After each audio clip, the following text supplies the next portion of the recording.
We're here at our studio in Finland testing Paper Chase, just one of the jobs that you'll be able to play in our upcoming 3-player cooperative first-person shooter, FBC Firebreak.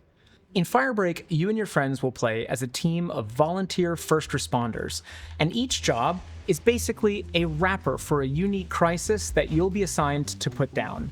And just like real-world crises, like fires and floods, these things have a way of coming back. So the work is important, but never ends.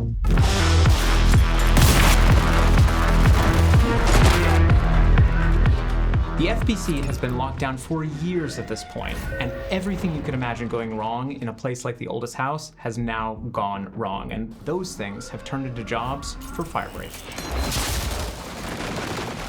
Each job is set in a different location within the oldest house and features unique objectives and mechanics. Paper Chase is set in the executive sector, and there's only one objective: destroy sticky notes. You'll get to pick from 3 saved loadouts called crisis kits, each one centered around a unique tool and a general playstyle. Once you know what type of job you want to take on, you'll choose the threat level and the clearance level. Threat level deals with the combat intensity. Clearance level is all about the complexity and the length of the crisis that you're going down to face. Now, both of these levels deal with a few other cool things, but we'll talk more about those in the future. Coming from Control to FBC Firebreak, there are some key aspects of the franchise that we really want to keep holding on to. We want to keep the game as weird as possible. And even though the team at Firebreak is a bit smaller, I think we've been able to pull the weirdness aspect really well. We have these 2 questions that we usually ask ourselves. Is the idea something that could only happen in the oldest house and that only Remedy as a developer would do? If the answer is yes to both of those questions, then it usually means we are on the right track. As a result of that creative process, we end up having quite a lot of wacky stuff in the game. This job where you need to find these mannequin ski instructors and load them on to a paranatural ski lift to appease it. I've been a designer of sort at Remedy for a quarter of a century now, and I personally play multiplayer games much more myself, so it's really nice to finally be actually designing a multiplayer game. It's not the kind of carefully curated single-player experience that Remedy is usually known for. It's more of a systemic game where you and your friends discover how everything works. My absolute favorite example, we have the showers. And these are actually our main mechanic of healing in the game. But if you're just going in there, the water is going to be cold, and the cold water is going to slow you down for a bit. But what you can do is that you can fix the heaters attached to the showers, and then that whole thing is going to make the whole shower experience more pleasant.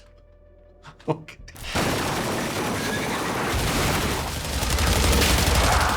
When we talk about being different, we applied that same thinking to our crisis kits. So first we've got the crank-operated fluidic ejector, which is used to extinguish fires, slow down enemies, or even clean the harmful conditions off of your crewmates.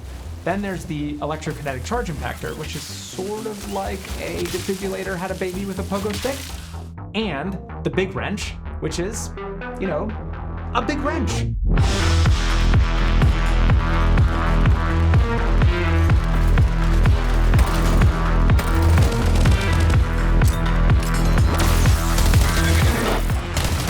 So yeah, it's a spin-off of Control, but you're not really a levitating superhuman like Jesse. You get your power more from gadgets and using paranatural objects. And then of course you get power from the fact that there's 3 of you. Well, actually, still only 1 of you, but you have 2 friends. Or I hope you have 2 friends. Or get 2 friends at least. The combat is not just about the gun, the tools also really matter. So for example, your friend can be using a water cannon to cool off the hot heads of the hiss, and then you can be just finalizing the deal.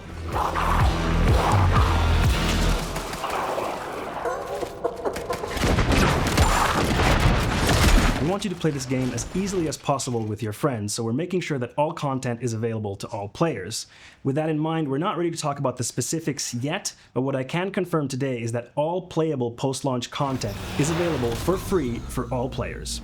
Once the game is in your hands, we want to hear from you, the community, on what you think about this game, what you really like about the game, and the things that you might not like so much, because all of those things together will help shape the game in the future. And if you'd like to do that, please go to our Discord server, which is discord.gg/control. Link to that is in the description below. We are far along in development, but there are plenty of things we haven't talked to you about, from corrupted items to player progression to resonance. But hey, that's for another time.